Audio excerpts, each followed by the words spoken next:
అసెంబ్లీలో అనుసరించాల్సిన వ్యూహంపై మంత్రులు ఎమ్మెల్యేలకు సీఎం రేవంత్ రెడ్డి దిశానిర్దేశం చేశారు.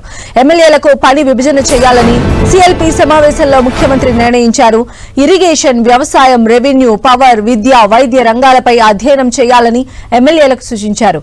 ఒక్కో మంత్రికి 7 ఎమ్మెల్యేలను కేటాయించారు. సంబంధిత శాఖ మంత్రులతో ఎమ్మెల్యేలు కోఆర్డినేషన్ చేసుకుని పూర్తి వివరాలు తెలుసుకోవాలన్నారు. బడ్జెట్తో పాటు అప్పులపై శ్వేతపత్రం ప్రవేశపెట్టే విషయంపై ఆలోచిస్తున్నామన్నారు సీఎం రేవంత్ రెడ్డి. మరిన్ని అప్డేట్స్ మా ప్రతినిధి ప్రతాప్ అందిస్తారు. ప్రతాప్, కాసేపటి క్రితము అసెంబ్లీలో కమిటీ హాల్లో సీఎల్పీ సమావేశం జరిగింది. ఈ సమావేశంలో అసెంబ్లీలో కాంగ్రెస్ పార్టీ ఎలాంటి వ్యూహాన్ని అనుసరించాలి, ఏ విధంగా ముందుకెళ్లాలని దానిపైన కూడా సీఎం రేవంత్ రెడ్డి ఎమ్మెల్యేలకు, ఎమ్మెల్సీలకు దిశానిర్దేశం చేయడం జరిగింది. ముఖ్యంగా సభ జరిగేటప్పుడు ప్రతి ఒక్కరు ఖచ్చితంగా అటెండ్ కావాలి.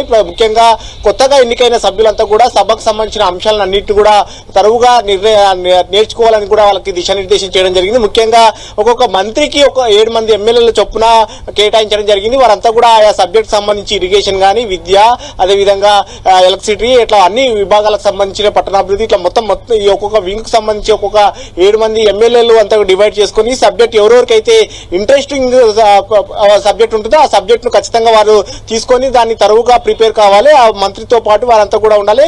ప్రతిపక్షాలు ఏవైతే ఆరోపణలు చేసినట్లయితే వాటికి ఖచ్చితంగా సబ్జెక్ట్ పరంగా, ప్రభుత్వ పరంగా గణాంకాలతో సహా వాళ్ళకు వివరణ ఇవ్వాల్సి అవసరం ఉంటుంది. కాబట్టి ఖచ్చితంగా దీని విషయంలో అందరూ అలర్ట్ గా ఉండాలంటూ కూడా దిశానిర్దేశం చేయడం జరిగింది. ముఖ్యంగా ఈ అంశానికి సంబంధించి సభ జరిగేటప్పుడు ప్రతి ఒక్కరు కూడా అటెండ్ కావాలి.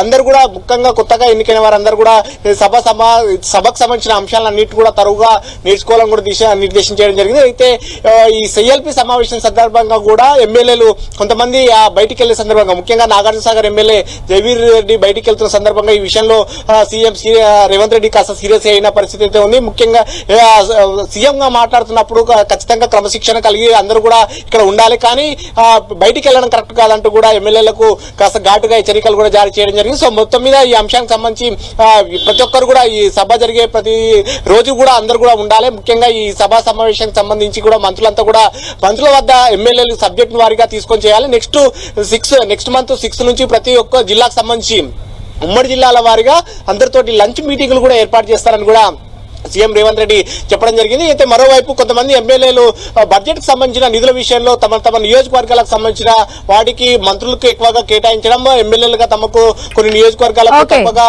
నిధులు కేటాయిస్తున్నారనే కొన్ని అపోహలు దానికి సంబంధించి కూడా రేవంత్ రెడ్డి క్లారిటీ ఇచ్చే ప్రయత్నం చేశారు. అయితే ఈసారి అలాగా ఉండదు, ప్రతి ఒక్కరికి సమప్రాధాన్యత ఉంటుంది, ఎమ్మెల్యేలుగా మంత్రులుగా అందరికీ కూడా సమప్రాధాన్యత ఉంటున్నట్టు కూడా చెప్పే ప్రయత్నం చేశారు. సో మొత్తం మీద ఈ సీఎల్పీ సమావేశంలో ఏ విధంగా ఉండాలనే దానికి సంబంధించి సీఎం రేవంత్ రెడ్డితో పాటు మంత్రులు కూడా జూపల్లి కృష్ణారావు, కొండా సురేఖ, దామోదర రాజసింహ, శ్రీధర్ బాబు లాంటి వ్యక్తులు కూడా మాట్లాడి ఏ విధంగా వ్యూహాన్ని అనుసరించాలి, ఏ విధంగా ముందుకెళ్లాలనే దానికి సంబంధించి కూడా ఎమ్మెల్యేలు, ఎమ్మెల్సీలకు దిశానిర్దేశం చేయడం జరిగింది. సంధ్య. రైట్ ప్రతాప్.